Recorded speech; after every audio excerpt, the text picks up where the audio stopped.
여러분 안녕하십니까? 오늘은 12월 5일 일요일입니다. 새벽 기도에 오신 여러분들을 진심으로 환영합니다. 저는 테네시 낙스빌 교회를 섬기고 있는 문준산 목사입니다. 함께 기도하고 시작하겠습니다. 은혜로우신 아버지, 어느덧 한 해의 마지막 12월이 되었습니다. 주님, 지난 한 해의 삶을 돌아보며 하나님의 은혜를 더 묵상하도록 주님 도와주시옵소서.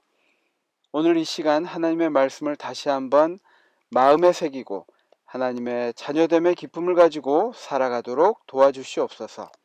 예수님의 이름으로 간절히 기도합니다. 아멘.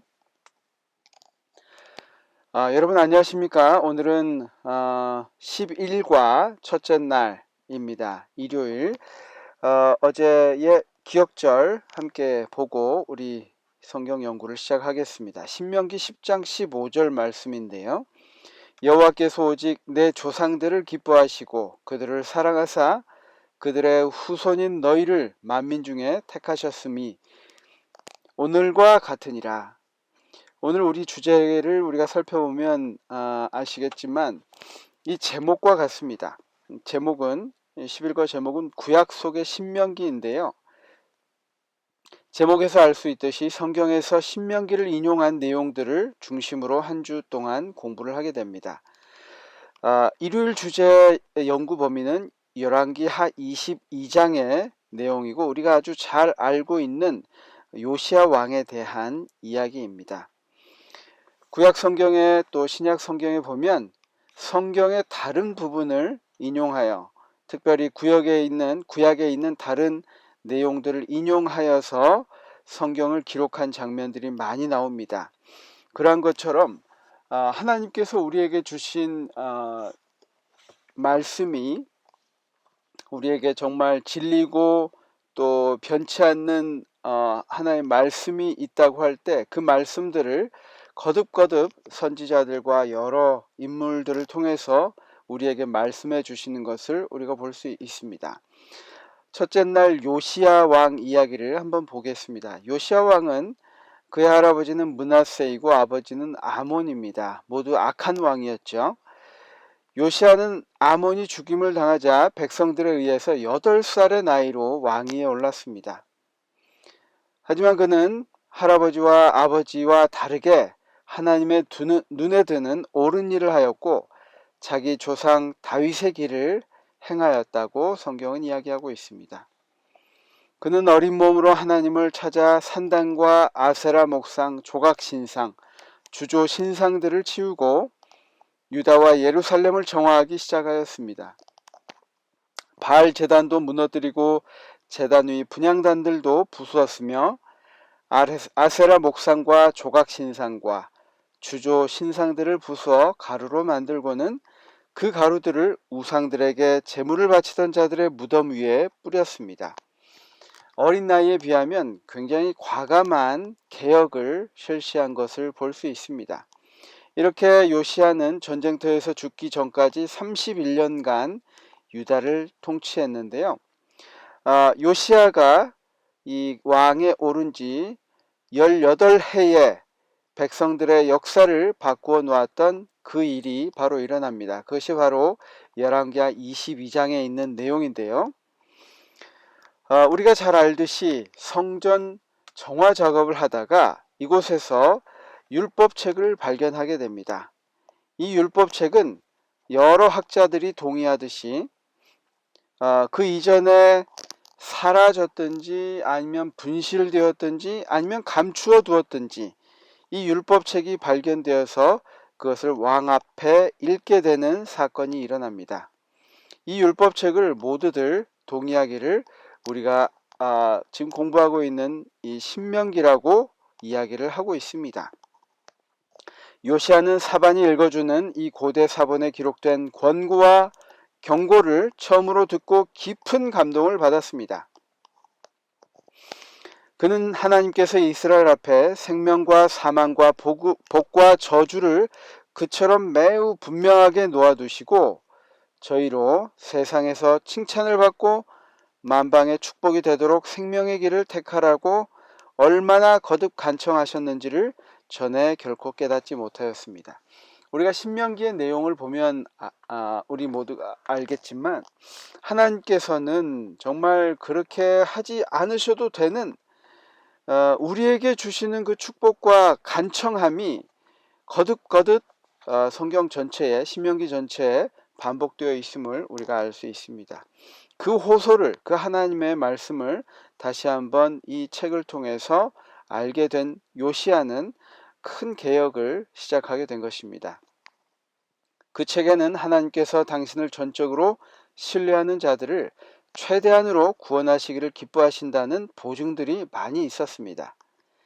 하나님께서는 그들을 애굽살이의 종살이에서 구원하셨던 것처럼 그들을 약속된 땅에 굳게 세우시고 그들을 세상 열국의 머리가 되게 하시려고 힘있게 하실 것이라는 그 말씀이 있었던 것입니다. 우리가 그 다음 장에 얼마나 이 요시야가 진심을 다해서 개혁을 했는지 볼 수 있는데, 마음을 다하고 뜻을 다하여 여호와께 순종하고 그의 계명과 법도와 율례를 지키기 위해 노력한 요시야 왕을 우리가 찾아볼 수 있습니다.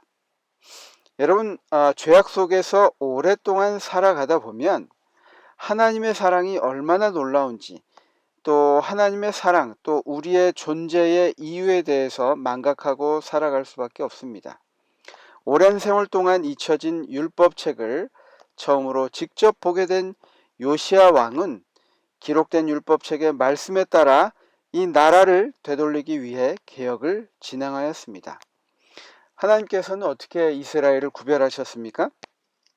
신명기에는 주변 민족들의 관습들을 따르지 말라는 경고와 훈계가 가득했습니다. 우상 숭배에 빠져있는 사마리아에 있는 제사장들을 죽인 일과 요시야가 행한 모든 일들, 하나님의 백성들이 그들에게 맡겨진 진리로부터 얼마나 떨어졌는지를 나타내 보여주는 그러한 내용들이 있습니다. 영감의 교훈 부분에 보면 이런 말씀이 있습니다. 율법책에서 개혁사업에 빛을 받은 요시야는 성년이 되면서부터 왕으로서의 그의 지위를 하나님의 거룩한 율법의 원칙을 높이는 데 이용하고자 노력하였다. 그는 율법책의 빛을 따라 행하면서 할 수 있는 한 그의 백성들로 하여금 그 교훈에 익숙하게 되도록 하고 할 수 있는 한 그들 속에 하늘의 율법에 대한 존경과 사랑을 개발시키고자 노력하였다. 그가 비록 어렸을 때 왕이 되었지만 점차 성인이 되면서부터 그가 가지고 있는 지위를 하나님을 위하여 사용하도록 결심하였다는 것입니다. 여러분, 오늘 하루를 어떻게 살고자 여러분 계획하십니까? 내가 가지고 있는 능력과 하나님께서 나에게 주신 그 달란트를 또 내 주위에 있는 많은 사람들에게 어떻게 사용하게 하실지 여러분 간구하면서 하루를 시작해 보시지 않겠습니까?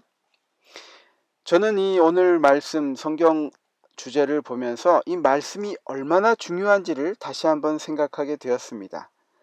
하나님의 말씀이 그냥 낭독되었을 뿐인데 그 안에는 정말 살아있는 말씀이 되어 그 말씀을 듣고 그 한 나라를 바꾸는 개혁을 일으켰던 것입니다.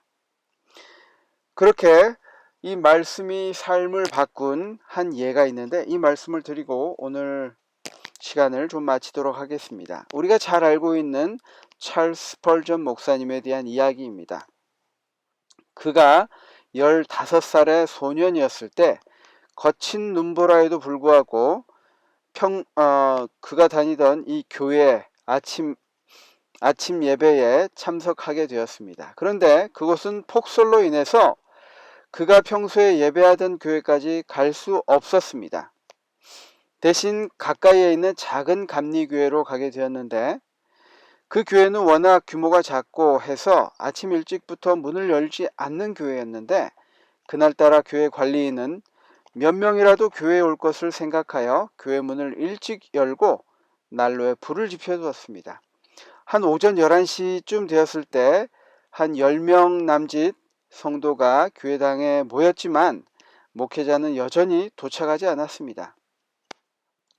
눈에 막혀 오지 못하는 게 분명했습니다. 예배 시간이 지나자 어쩔 수 없이 평신도 중 한 명이 강단에 올라가 설교를 하게 되었습니다. 얼마 되지 않는 성도와 한 200여 개 되는 빈 좌석, 그리고 2층 예배석에 혼자 앉아있는 낯선 소년, 그것이 전부였습니다. 이 강대상 앞에 선 성도는 땅끝의 모든 백성아 나를 앙망하라 그리하면 구원을 얻으리라 라는 이사야 45장 22절의 성경 본문으로 설교를 시작했습니다. 그는 같은 말을 되풀이하며 10분 정도를 버티다가 설교단을 내려가려 했습니다. 그런데 그때 그는 2층에 앉아있는 10대 소년에게 젊은이 무척 안 돼 보이네. 오늘의 말씀을 따르지 않는다면 앞으로 자네는 늘 힘들 거야. 그러나 지금 말씀대로 순종하면 바로 구원받게 될 것이야 라고 한마디 건넸습니다. 그는 잠시 말을 멈추고 조금 전 말했을 때보다 더 열정적으로 예수를 의지하라고 몇 번이나 힘주어 말했습니다. 훗날 스펄전은 그때 그곳에서 자신을 애워싸고 있던 먹구름이 걷히고 어둠이 물러갔다고 그 당시에 극적인 회심을 회상했습니다. 그 일이 있은 후에 스펄전의 인생은 완전히 변화되었습니다. 목회자가 되었고 20살에는 런던의 유명한 뉴파크 스트리트 교회의 목회자로 청빙되어 1년도 되지 않아 교회당을 확장해야 했고 27살이던 1861년에는 6만 명을 수용할 수 있는 메트로폴리탄 태버너클로 예배 장소를 옮기게 되었습니다.